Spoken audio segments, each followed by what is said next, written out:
Gwydyn Rhys dwi'n chwarae Jamie yn y gyfres. Mae Jamie yn nyrs iechyd meddwl. Mae'n gweithio yn yr uned Creisis. Ond mae Dramâu hunan yn dilyn Jamie sy'n trial delio gyda pob anhawster posib yn ystod y gyfres.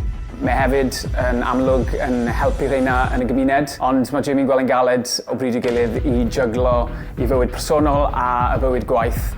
Mae'n berson falle sydd ddim yn dilyn y protocol a rheolau by the book, so mae hwnna'n codi lot o broblemau iddo fe. Mae Jamie hefyd yn berson sy'n eitha eratic ac yn fyrbwyll ac yn emosiynol iawn.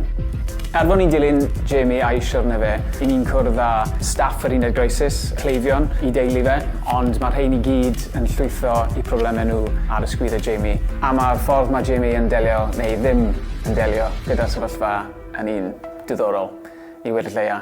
Dwi ddim yn drama gofensiynol a gobeithio byddwn ni'n cadw pob un i gesso tan y funud ola.